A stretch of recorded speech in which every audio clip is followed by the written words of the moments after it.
So there's one more thing that I want to put into this procedure. I talked about it briefly earlier, but we're trying to automate the user's experience. In this case, trying to make it easier, more intuitive to sort a list. Now, we've provided them with a prompt input box. It comes up on the screen, gives them 3 choices. Now, what happens if the user inputs a value that we're not accounting for? They type in a 4, or they type in division. They don't type in 1, 2, or 3, but they type in something else. What happens now? Well, let's see what happens. If I go ahead and get my windows side by side each other, I'm going to go run my procedure. So let's say I type in a 4. I type in 4, I hit OK. Oh, did it do anything? Well, that 4, it's being stored inside the variable. But down here, we're never accounting for the number 4. We don't tell it what to do. So the procedure just ends. Just like, okay, I'm done. You didn't tell me what to do with the 4. Okay. So we need a way to be able to catch that. If they didn't type in a 1, 2, or 3, they did it wrong. We need to let them know what went wrong. Because now a user's looking at your document like, I don't know if it did anything. We need to account for that. Errors, end user errors within our VBA code. Catch it, direct them, tell them what went wrong, and how they can fix it. So let me get my VB back here. We talked about ifs. We did our initial if for the 1. We did 2 else ifs for 2 and 3. Now we're going to bring one more in here, but this isn't going to be an if or an else if. This is going to be an else. So we're saying, hey, check to see if it equals 1. Doesn't equal 1, then check to see if it's equal to 2. If it's not 1 or 2, see if it's equal to 3. Well, if it's not 1, 2, or 3, then I want you to do this, or else. It's none of those, else. So here, I'm going to bring in another built-in function inside of Excel VBA called message box. This is just a simple prompt that's going to come up on the user's screen, and we're going to supply them with the message. So I'm going to open that up, message box, and I'm going to say, inside the message box for the prompt, I'm going to do invalid value. And then I'll give them an option. I'm going to say try again. And that's all I'm going to do. Just a simple little message box. Tell them invalid value and then say, hey, want to try again? So let's go ahead and run this, see what happens. Again, let's get our windows side by side. I'm going to click into there. I'm going to hit the run button. There's my prompt. So let me try out the 1 first. All right, that works. I just did it by division. Let me go run the procedure again. All right, I'm not reading it. Let's type in category, or number 4 or something that doesn't exist that we haven't accommodated for. I'm going to hit OK. Oh, and now I've got a prompt that tells me invalid value. Try again. All right, I want to try again. Oh, wait. They've only given me an OK button. I want to give them options. Yes, I want to try again, or no, I was just kidding. I don't want to try it again. Because right now, if I hit OK, nothing happens. Doesn't do anything for me. I want to re-prompt them. If they say yes, I want to try again, I want to give them a new prompt so they can type in the 1, 2, or 3. Now, remember the MSG box, it's built in. It's part of Excel VBA. With a little bit of input from us, in this case, a message, a prompt, we can give the information to the users and be descriptive about it. But you recall, the message box, it only has an OK button. I want to give the user some choices, yes or no, to try again. Inside the MSG box function, I'm going to move just to the right of my prompt, invalid value, try again. And I'm going to do comma, and this gives me an additional argument here called buttons. And I get to pick from, get that back up there, some predefined button sets. That's what all these are right here, different types of buttons that we can use on the message box. One of them is VB yes, no. I'm going to give that one a double click. VB, yes, no.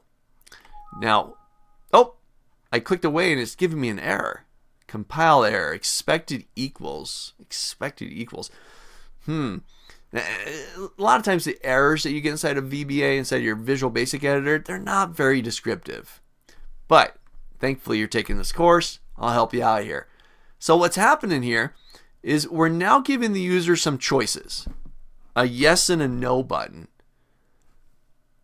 Because they now have choices, we need to determine whether they hit yes or whether they hit no. So we need a way to be able to get that input back from the user based on their button press. How am I going to do that? How do you retrieve information and store it? A variable. I'm going to come back up here. I'm going to create another variable. We'll say dim. I'll call it try again as. Now this is important. I'm going to store this one as an integer or a numeric value. Dim try again is the name of the variable, and we're going to store an integer in there. Now the reason why an integer, let's come back down to our message box. So the user gets a prompt. They're now going to have two buttons. Yes, no. Based on which button they press, we're going to get a number back to us. If they click yes, the message box returns a 6. If they hit no, it returns a 7. An integer value, 6 or 7, numeric value. So down here I'm going to say try again equals. That's that error that we got. Remember expected equal sign? It expected that we're gathering the information from the yes, no buttons. So try again equals are the results of our message box buttons. So let's try running this. I'm going to go hit the play button. There's my prompt. I'll type in a 4. That's one that we didn't accommodate for. Okay. Oh, invalid value. Try again. So now I got two buttons. And based on which button I press, if I hit yes, the variable try again that we just created would be equal to 6.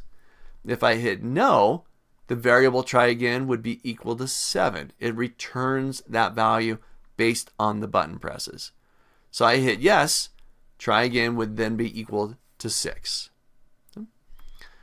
Now, if we give them the option to try again, I need to know which button they pressed and then direct them the appropriate way. So down below our new try again equals message box, I'm going to use some more logic. I'm going to say if try again equals 6, meaning what? They pressed yes. And then, and if. So, if they said, yes, I want to try again, what are we going to do? How am I going to get the whole input box thing to come back up again and repeat this whole process? I'm going to make a call to the procedure itself.